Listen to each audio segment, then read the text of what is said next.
Okay, today we're meeting with Nick Love of Proven Grounds LLC. It's a marketing, consulting, managing firm. Yes, ma'am. Tell us a little bit about the company and what you do. Okay. I started the company back in 2005 here in Atlanta. I started in the music business around, I would say, probably when I was like 13, 14. I used to want to be an artist. So I got older, got out of high school, into college, and the artist thing wasn't really panning out, wasn't making no money. So I ran into a guy and he told me, hey Nick, you're real good with talking to the DJs and talking to the radio people and kind of being out amongst, just individuals in the industry. And you work real well with them, maybe you should try marketing. I didn't know anything about that. I didn't even know you could make money behind the scenes at that time. So this is like 1998, 99. And I got with a company, passed out some flyers, made like $200. And I was like, oh, okay, I ain't made $200 in all the years I was trying to be an artist. So I'm like, well, I think this ought to be the move. So I do that around 1999, and I just built from there. So what kind of artists have you worked with in the past, and do you have artists under your current company? Yes. My first artist I did was Bobby V. When he first came out, we did the Slow Down record that he did. So I broke that at radio, working up under my man Goose, who was running the marketing department for Disturbing the Peace at the time. So I do Bobby V, Slow Down. I get my hands on the Duffel Bag Boys song from Player Circle. This is way before Wayne jumped on it, so this was back, like I said, 2000, 2001. I do that. I move on to the Backwoods. One of the guys from the group, the Backwoods, went to high school with me. So I do that song. They had the You Gon' Love Me record up on the Dallas Austin. So I do that record, move from there on to DJ Toomp. DJ Toomp, this is before the whole Kanye explosion and everything that he's doing now. He had a label by the name of End Zone. He had an artist by the name of Sugar Sugar. They had a record called Do It With No Hands that I made big here in Atlanta. And then after that, ended up with Jeezy doing CTE. So tell us, what does it mean to break a record? To break a record, this is really just to increase the awareness of it, get it in rotation at radio, get it in rotation at the clubs. When I say radio, I mean mix show. I mean, this is like the late night, spins, that 9 to 10 or that late midnight, 1 o'clock in the morning type rotation. That's what I do. But it's other people who actually break it at radio on a major rotation. But really just being out in the clubs, making people aware of the song.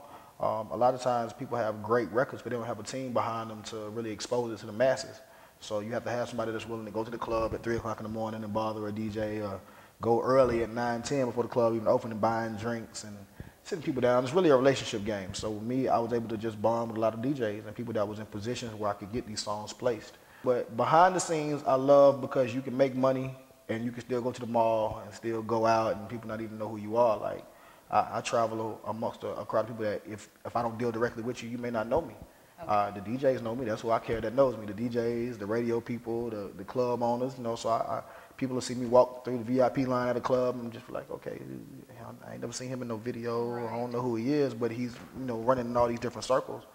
But at the same time, I realized that when you have a bigger name, when you have a name like a Puffy, and you're a Dame Dash or whoever you are, a lot more opportunities come your way. So now I'm in the process now of expanding my name and my company's name so that I can get a few more opportunities. I mean, it's cool being behind the scenes. I love that. I don't want this light. I don't want the attention. I don't want the shine. I'd rather just do my work, go home to my wife and kids, and be done with it. And when I go to sleep, I go to sleep. I don't have to have the demands of an artist or the demands of a famous person. But at the same time, if my name was out a little more, I could get bigger accounts, do a little bit more, get a few more things for free, get a couple of those perks. So now I'm in the process of expanding and building that name so that it can attract a certain light to me. So what's one of the hardest lessons you've learned about doing what you do?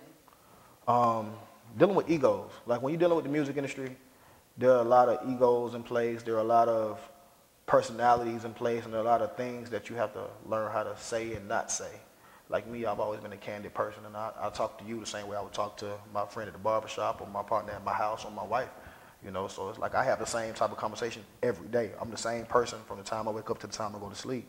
But I realize that in this industry, there are times where I can't just be as comfortable and as candid saying information that I know or things that I'm privy to, or just even my opinions on certain things. There may be certain things that I don't like, maybe and something that an artist did or something that a company did or something that I was exposed to that I'm really not feeling it. And in certain environments, I can't just say, I don't like that. Because if I'm in the wrong company, somebody is going to get back, oh, Nick said he ain't with that. He don't like this. And then it's like, it becomes a big hoo-ha, and it's like, but I was just giving you my opinion. And I realized, okay, y'all aren't my friends, y'all aren't my cousins, y'all aren't the people I kick it with on a day-to-day basis. Y'all are the people that I met in this business. And, you know, everybody's looking for their avenue in. And so if Nick's out the way, there's a lane for somebody else. So, you know, that was the hardest thing, learning how to pick your words and being the person that has to overthink every conversation, every answer. And it's like that can get tiresome at times. You know, it's like sometimes you just want to say, I don't like this. Do you have any artists now that you're? Yeah, I'm actually, I'm doing Young Capone. I got him out of his So Def deal, and now I'm looking at some other opportunities for him as far as the label situation, but he had a lot of success when he first came out under JD. I'm doing the marketing and promotions for Jeezy and CTE, so that's another big thing. Blood Raw has an album coming out June 17th, and Jeezy's going to drop late summer, early fall, so I'm really excited about that. I road managed Rock City. Rock City is signed to Akon, Convict Music, Interscope. Just got off promo tour with them, so. And Nitty. Nitty is a new client of mine. Nitty has an artist by the name of Ninth Ward that signed to Def Jam, so. You know, I'm doing that. The marketing, managing my producers. I manage all of Jeezy's in-house guys. I manage Don P from Trillville as a producer now. Placing tracks for him. I just got my hand in so much stuff. Me and my wife have an eBay company, so I got 10,000 things up under the Proving Grounds umbrella that I'm just trying to make work, and, you know, one day at a time. What advice would you give someone that wants to follow in your footsteps, and what mistakes would you tell them to avoid, and how would you guide them into breaking into your market? Somebody who wants to do what I'm doing, marketing. I would say be willing to do something that everybody else is not doing. That's kind of how I got in the game. I used to lie a lot.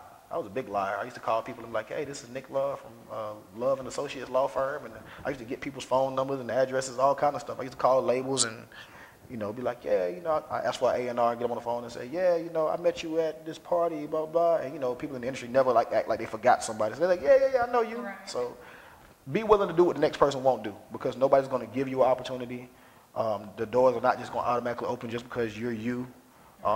Find out what everybody else is not doing. And sometimes ignorance is the best thing going, because you don't know what not to do. Right. Like, as you grow in the industry, you find out the rules of engagement. You find out who you should call, what channels you should go through. So, like, let's say I want to reach out to T.I. I know I wouldn't try to find T.I.'s number. I would call the office, and then I would try to find out who the manager is, and I would go through all these channels. But when you don't know, you go try to actually find T.I. Right. But that's probably the best way to do it. But you know, the industry teaches you the correct way to do things. So be willing to do what the next person won't do.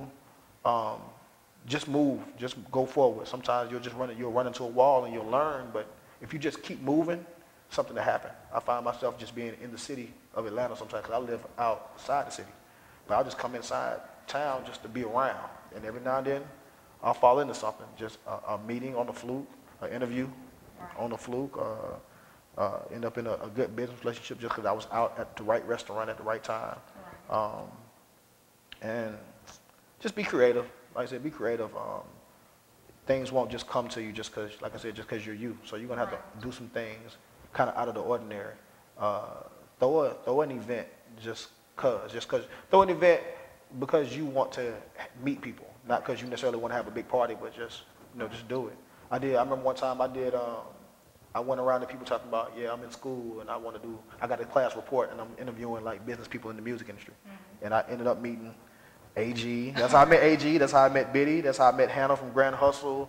I met Crystal Betts from Dr. Pepper. I met them all just talking about, yeah, I go to Georgia State and I'm doing this report and I got to interview you. Right. Well, I barely went to class when I was at Georgia State. That's probably you've been thinking out the box. Yeah. Okay. So, just the little things like that. Just be open to just trying some stuff. I meet a lot of kids and they're just like, well, I submitted my resume, or I emailed them, or I hit them on their MySpace, and I'm like, what else you do? Nothing. Like, well, this is what happens when you do it the normal way, because everybody's thinking like you. Right. So figure out what everybody else is not doing and just go.